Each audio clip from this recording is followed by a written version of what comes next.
Hi there, welcome or welcome back to our channel. In this video, we're going to cover the hot topic of phrasal verbs.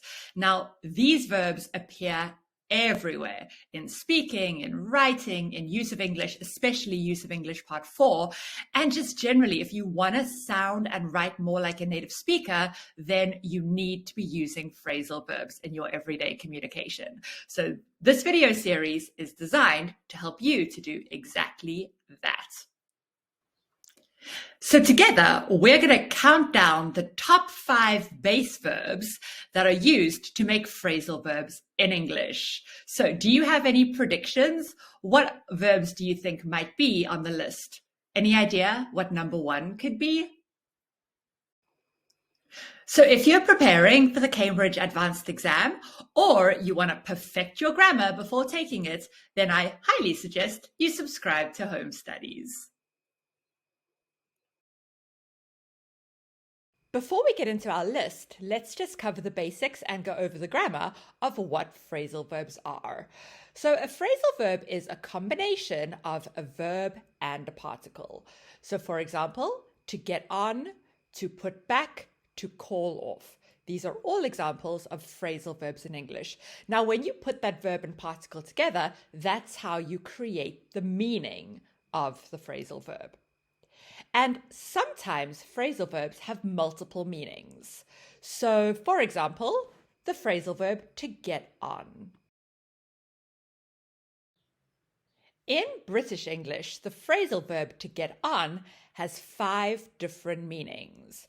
Those are to board public transport, to have a good relationship with someone, to manage a difficult situation, to continue, and to grow old. So, one phrasal verb, 5 meanings, but this will count just as one entry when it comes to determining our list. So the source of the information that we're going to go over in this video comes from the Cambridge Phrasal Verb Dictionary. This is basically the authority on all things phrasal verb, so you can trust the information that I'm going to give you. So let's get into the top 5. So number 5 on the list is the base verb take, and there are 25 entries in the Phrasal Verb Dictionary with this verb. So let's take a look at an example. I'm thinking of taking surfing. So can you think of a phrasal verb that means to start a new activity, hobby, or sport? That's right. It's the phrasal verb to take up. Other examples of phrasal verbs with take are take down, take on, or take over. Number 4 on the list is the base verb put, and there are 30 phrasal verb entries in the dictionary with this base verb. Let's take a look at another example.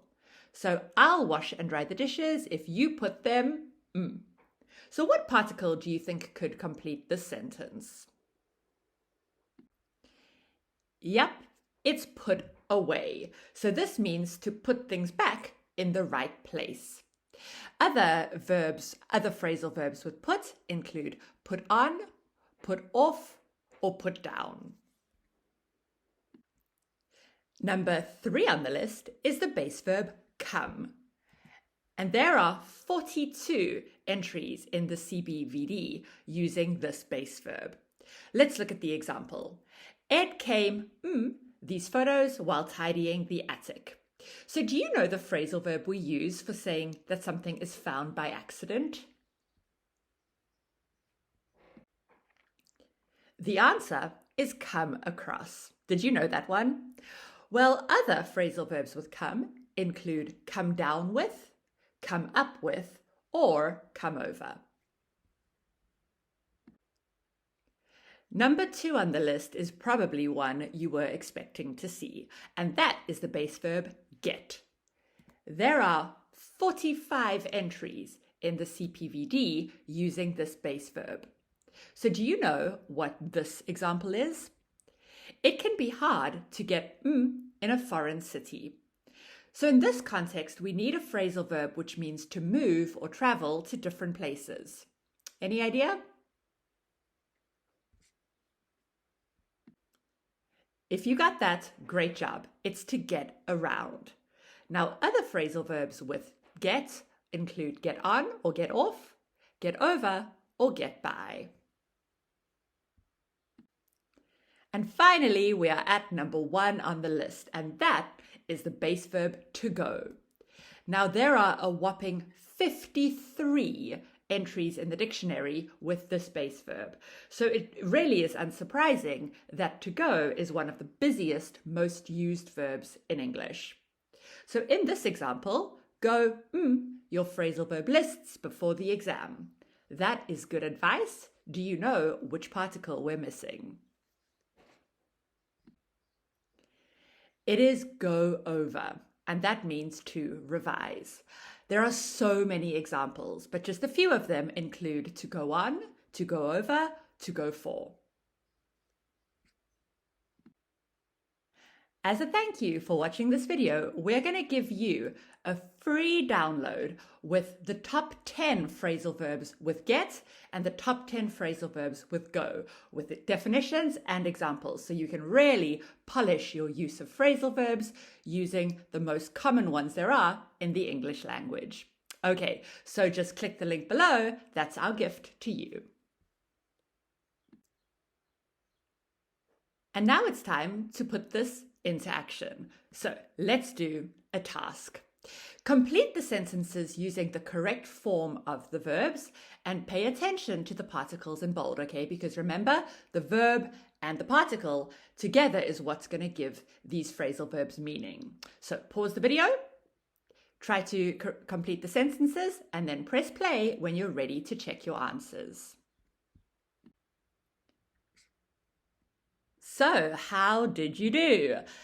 Number 1 is to get over, and this means to recover from an illness. Number 2 is to come by, so this means to find something. Number 3 is to put up, so this means to erect something. Number 4, to take back, this means to return something to a shop. And number 5, to go through means to experience something difficult. How many of those did you get right? So why are these phrasal verbs important for you? Well, if you are taking the advanced exam or if you are an advanced user of English, then you really need to be using phrasal verbs in your writing and speaking. So let's take a look at a writing task from part 2 in the advanced exam. So we're writing a review, and in this instance, on a disastrous meal. Pause the video and read the sample from a review. Now, the underlined language are phrasal verbs that contain mistakes. Your job is to try and find and correct those mistakes so that you're using the right phrasal verbs in the right context. Press play when you're ready to check your answers. Good luck. So how many of those do you think you got right? Well, let's check. Number 1 is come on. Now this is a phrasal verb, but also it's like an interjection, and you use this to show that you are angry or frustrated by something or someone. Number 2 is go for. So this means to choose or select an option. Number 3 is to get away with something. So this means that you do something bad or you do something wrong and you don't get punished for it. You don't get any consequences for your action. Number 4 is to put someone off something. So this is to make someone not like something or not want to do something. And number 5 is to take up. And in this case, take up means to raise an issue. So that is the whirlwind introduction to the 5 most common base verbs for phrasal verbs in English. Now it's over to you.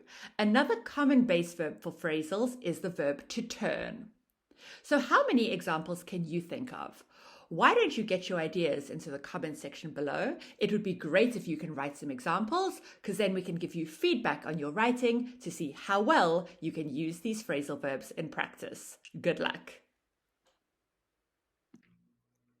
Well, that's going to do it. I hope you're feeling really good about phrasal verbs now. If you do feel like you got something from this video, please go ahead and share the post on your socials. And don't forget to subscribe so you don't miss out on the next videos in the series. I hope I'll be seeing you in the next video.